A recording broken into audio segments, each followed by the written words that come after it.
اعوذ باللہ من الشیطان الرجیم بسم اللہ الرحمن الرحیم۔ قرآن مجید فرقان حمید کے مطالعہ کے سلسلہ میں ہم آج 10ویں پارے کا مطالعہ کریں گے۔ 10واں پارہ سورۃ الانفال کے بقیہ حصہ اور سورۃ التوبہ کے ابتدائی حصہ پر مشتمل ہے۔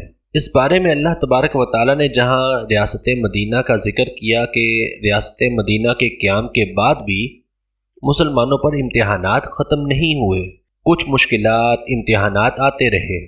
پھر اس پارہ کے اندر غزوہ بدر کا ذکر ہے اور سورۃ التوبہ کے اندر پھر غزوہ تبوک کا ذکر ہے، اور 10ویں پارے کی ابتدا ہوتی ہے مال غنیمت کے احکامات سے کہ اللہ تبارک و تعالیٰ نے فرمایا کہ مال غنیمت تمہارے لیے دولت نہیں ہے بلکہ یہ اللہ تبارک و تعالیٰ کا فضل ہے، اللہ تبارک و تعالیٰ کی رحمت ہے۔ تو لہٰذا تمہیں جو مال غنیمت حاصل ہو میدان جنگ سے، اس کا 1/5 حصہ اللہ اور اللہ کے رسول کے لیے ہے، اور بقیہ حصہ جو ہے وہ مجاہدین کے لیے ہے۔ اللہ کی رحمت سمجھو، اللہ کا فضل سمجھو، اس کو دولت نہیں سمجھو۔ میدان جنگ میں دولت کے لیے نہیں آؤ، میدان جنگ میں لوٹ مار کے لیے نہیں آؤ، بلکہ ایک نظم و ضبط ہے اسلام کے جہاد کا۔ مال غنیمت کا حصول جو ہے وہ جاگیر نہیں ہے بلکہ اللہ تبارک و تعالیٰ کا انعام ہے۔ اس کو اللہ تعالیٰ کا انعام سمجھو اور اپنی فتح سمجھو، اللہ تبارک و تعالیٰ کی رحمت سمجھو۔ پھر اس کے بعد غزوہ بدر کا ذکر آتا ہے جس کو یوم الفرقان قرار دیا گیا، حق اور باطل کا فیصلہ۔ سورۃ الانفال کے اندر یہ بڑا تفصیل سے ذکر ہوا ہے جس کا کچھ حصہ ہم نے کل بھی مطالعہ کیا تھا۔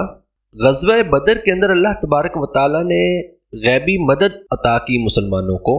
مسلمانوں کی نظر میں دشمن کم تھے اور دشمنوں کی نظر میں مسلمان بہت زیادہ نظر آ رہے تھے، جس کا نتیجہ یہ ہوا کہ مسلمانوں کا حوصلہ بڑھ گیا کہ دشمن بہت کم ہے، اور دشمن جو تھا اس پر روب طاری ہو گیا کہ یہ تو مسلمان بہت زیادہ ہیں، ان سے جنگ کیسے کریں گے۔ اور پھر اللہ تبارک و تعالیٰ نے فرشتوں کو نازل کیا، شیطان بھاگ کھڑا ہوا، اور یہ سورت اور غزوہ بدر ہمیں بتاتا ہے کہ فتح اعداد اور شمار سے نہیں ملتی، فتح نمبروں سے نہیں ملتی، بلکہ یہ اللہ تبارک و تعالیٰ کی تدبیر سے، اللہ تبارک و تعالیٰ کی رحمت سے، اللہ تبارک و تعالیٰ کے فضل سے فتح نصیب ہوتی ہے۔ کامیابی اللہ تبارک و تعالیٰ کے ہاتھ میں ہے۔ وہ 313 تھے، اللہ تبارک و تعالیٰ نے انہیں کامیابی عطا کر دی، وہ مخلص تھے، اور یہاں پر اللہ تبارک و تعالیٰ نے دوبارہ کامیابی کے اصول بیان فرمائے جو ہم نے پچھلے دروس میں بھی پڑھے تھے کہ ثابت قدم رہو، اللہ تبارک و تعالیٰ کا ذکر کرتے رہو، اللہ تبارک و تعالیٰ اور نبی کریم علیہ السلام کی پیروی کرو، اور اپنے جھگڑوں سے، بلا وجہ کے تنازعات سے بچو، صبر اختیار کرو۔ کوئی پریشانیاں ہیں، تکلیفیں ہیں، ناموافق حالات ہیں، ان پر استقامت رکھو اور صبر کرو۔ تکبر اور ریاکاری سے بچتے رہو، دکھاوے سے بچتے رہو۔ اگر ان 5 اصولوں پر عمل کر لیا جائے تو کامیابی انسان کے لیے لازم ہو جاتی ہے۔ اللہ تبارک و تعالیٰ اس شخص کو کامیاب فرما دیتا ہے جو شخص ان 5 اصولوں پر عمل کرے۔ ہم کہہ سکتے ہیں کامیابی کے یہ 5 اصول جو ہیں یہ قرآنی اصول ہیں کسی بھی کام میں کامیابی اور کامرانی حاصل کرنے کے لیے۔ اور پھر اللہ تبارک و تعالیٰ نے اس پارے کے اندر ایک اصول بیان فرمایا کہ مسلمانوں کی خواہش جو ہے وہ جنگ کی نہیں ہونی چاہیے۔ اپنے آپ کو تیار رکھیں جتنی طاقت ہو تاکہ دشمن پر روب طاری ہو، جنگ کی نوبت ہی نہ آئے، لیکن اگر دشمن صلح کی طرف مائل ہو اور وہ صلح کرنا چاہے، وہ تمہارے ساتھ کوئی معاہدہ کرنا چاہے امن کا، تو پھر اللہ تبارک و تعالیٰ پر بھروسہ رکھو اور جنگ سے دور رہو۔ گویا اسلام، دین، اللہ تبارک و تعالیٰ کی شریعت یہ معاشرے کے امن کو پروموٹ کرتی ہیں۔ اسلام کا مقصد جنگ اور جہاد نہیں ہے صرف۔ اگر دشمن صلح کی طرف آتا ہے، وہ شرارتوں سے باز آ جاتا ہے یا وہ روب میں آ جاتا ہے اور وہ صلح کرنا چاہتا ہے، وہ امن قائم کرنا چاہتا ہے، تو مسلمانوں پر لازم ہے کہ وہ ان کے ساتھ ایک معاہدہ کریں اور امن قائم کریں، جیسے نبی کریم علیہ السلام نے حدیبیہ کا معاہدہ کیا تھا جو بڑا مشہور ہے صلح حدیبیہ کے نام سے۔ پھر سورۃ التوبہ کا آغاز ہوتا ہے۔ سورۃ التوبہ میں اللہ تبارک و تعالیٰ نے براءت کا اعلان کیا۔ یہ سورت قرآن مجید فرقان حمید کی واحد سورت ہے جو بسم اللہ کے بغیر شروع ہوتی ہے۔ اس میں مشرکین سے بیزاری کی گئی ہے، ان پر غضب کا اظہار کیا گیا ہے، ان پر اللہ تبارک و تعالیٰ کے قہر کا ذکر کیا گیا ہے، تو اس لیے اس سورت کے شروع میں بسم اللہ شریف نہیں ہے۔ اس صورت میں اللہ تبارک و تعالی نے مشرکین سے برات کی کہ جنہوں نے حدیبیہ کا اور دیگر معاہدوں کو توڑا تھا، جو امن کے معاہدے ہوئے تھے مسلمانوں کے درمیان اور مشرکین کے درمیان، انہوں نے وہ معاہدے توڑ دیے۔ تو اللہ تبارک و تعالی نے ان معاہدوں سے برات کا اظہار کر دیا کہ سورہ توبہ کے شروع میں فرمایا اعوذ باللہ من الشیطان الرجیم براءۃ من اللہ ورسولہ الی الذین عاہدتم من المشرکین، کہ اللہ تبارک و تعالیٰ کی طرف سے اور اس کے رسول کی طرف سے برات ہے، ذمہ داری اٹھائی جا رہی ہے، معاہدہ ختم کیا جا رہا ہے ان لوگوں کے لیے جن کے ساتھ تم نے معاہدہ کیا تھا مشرکین میں سے، لہٰذا اب اعلان برات ہو گیا، اب ان سے جنگ ہوگی، اب ان سے جہاد ہوگا۔ اس کے بعد غزوہ حنین کا ذکر آتا ہے، فتح مکہ کے بعد جو غزوہ حنین ہوا اس کا ذکر آتا ہے وادی حنین میں۔ اس غزوہ کے اندر مسلمانوں کے اندر جو نو مسلم تھے ان کے اندر ایک خیال آ گیا ان کے ذہنوں میں کہ ہم تو آج تعداد میں بہت زیادہ ہیں، اب تو ہماری فتح لازمی ہے، اب تو ہم کبھی مغلوب نہیں ہوں گے، ہم غالب آئیں گے، ہمیں فتح لازمی ملے گی۔ اس نتیجے میں جو انہوں نے سوچا تھا، اللہ تبارک و تعالیٰ کی مدد کو چھوڑ کر انہوں نے اپنی تعداد پر انحصار کیا، تو اللہ تبارک و تعالیٰ نے پھر مسلمانوں کو عارضی شکست سے دوچار کیا۔ پھر اللہ تبارک و تعالیٰ کی طرف سے سکینہ یعنی کہ سکون اور اطمینان نازل ہوا، فرشتوں کی مدد آئی اور پھر فتح حاصل ہوئی۔ اور غزوہ حنین کا یہ سبق بھی ہمیں بتاتا ہے، فتح، کامرانی، کامیابی تعداد پر یا دنیا کے اسباب پر نہیں ہے۔ کامیابی کا انحصار صرف اللہ تبارک و تعالیٰ کی ذات پر ہے، اللہ تبارک و تعالیٰ کی رحمت پر ہے اور کسی چیز پر نہیں ہے۔ دنیا کا اسباب، دنیا کا مال و متاع انسان کے کسی کام نہیں آ سکتا اگر اللہ تبارک و تعالیٰ نہ چاہے، اور اگر اللہ تبارک و تعالیٰ چاہے تو بغیر دنیا کے اسباب سے ہی انسان کو کامیابیاں حاصل ہو جائیں۔ پھر غزوہ تبوک کا ذکر آتا ہے، اور غزوہ تبوک یہ وہ غزوہ ہے جس کو ہم کہہ سکتے ہیں کہ یہ ایک چھلنی ہے، جس نے مخلصین کو، مسلمانوں کو، جو پکے مسلمان تھے، دل سے مسلمان تھے، ان کو منافقین سے الگ کر دیا۔ پتہ چل گیا کہ یہ لوگ منافق ہیں اور یہ مسلمان ہیں۔ یہ مسلمانوں کے لیے، ایمان والوں کے لیے ایک بڑا امتحان بھی تھا۔ ایک طرف مدینہ اور مدینہ کے ارد گرد باغوں کے اندر پھلوں کے پکنے کا وقت ہے، دوسری طرف شدید گرمی ہے، قحط ہے، اور سامنے روم جیسی ایک سپر پاور ہے۔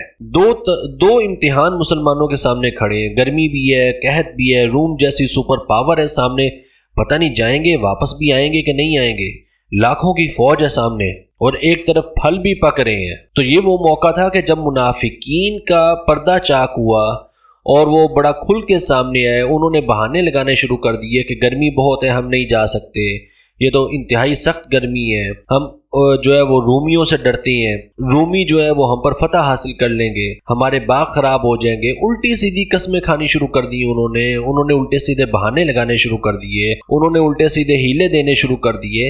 اللہ تبارک و تعالیٰ نے غزوہ تبوک کے ذریعے سے مسلمانوں کو اور منافقین کو الگ الگ کر دیا۔ ہر شخص کھل کر سامنے آ گیا کہ کون منافق ہے اور کون مسلمان ہے۔ اب مسلمانوں میں اور مخلصین میں بعض صحابہ کرام علیہم رضوان ایسے بھی تھے جن کے پاس کوئی سواری نہیں تھی، بغیر سواری کے غزوہ تبوک میں جانا ممکن نہیں تھا۔ کچھ صحابہ کرام علیہم رضوان کو واپس بھیج دیا گیا، خرچ نہ کرنے کی وجہ سے یا خرچ کی استطاعت نہ ہونے کی وجہ سے، سواری نہ ہونے کی وجہ سے، ان وجوہات کی وجہ سے ان کو واپس بھیج دیا گیا۔ انہوں نے جا کر اللہ تبارک و تعالیٰ کی بارگاہ میں اس قدر اخلاص کے ساتھ آنسو بہائے کہ اللہ تبارک و تعالیٰ نے سورہ توبہ کے اندر آیت کریمہ نازل فرما دی کہ تم غم نہیں کرو۔ گویا کہ ان کے آنسوؤں کو اور ان کے جذبے کو اللہ تبارک و تعالیٰ نے قبولیت کی سند عطا فرما دی۔ پھر سورہ توبہ کے اندر اللہ تبارک و تعالیٰ نے زکوٰۃ کے مصارف بیان فرمائے۔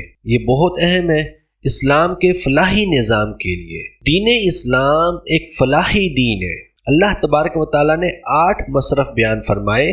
فقراء ہیں جو بالکل خالی ہاتھ ہیں، جو بالکل ان کے پاس کچھ بھی نہیں ہے کھانے پینے کو۔ یہ فقیر وہ نہیں جو سڑکوں پر مانگتا پھرے، حقیقی فقیر، اور وہ زکوٰۃ دینے والے پر لازم ہے کہ وہ ایسے فقیر کو تلاش کرے۔ سڑک پہ چلتے پھرتے لوگوں کو پیسے دینے سے زکوٰۃ ادا نہیں ہو جاتی اگر وہ حقدار نہ ہو۔ پھر مساکین ہیں جو ضرورت مند ہیں، جو ہم کہہ سکتے ہیں کہ فقیر کے درجے سے تھوڑا سا اوپر ہیں، وہ اتنے زیادہ غریب نہیں ہیں، ان کے پاس کچھ ہے لیکن ان کی ضروریات پوری نہیں ہو رہی۔ پھر عاملین ہیں، زکوٰۃ جمع کرنے والا عملہ۔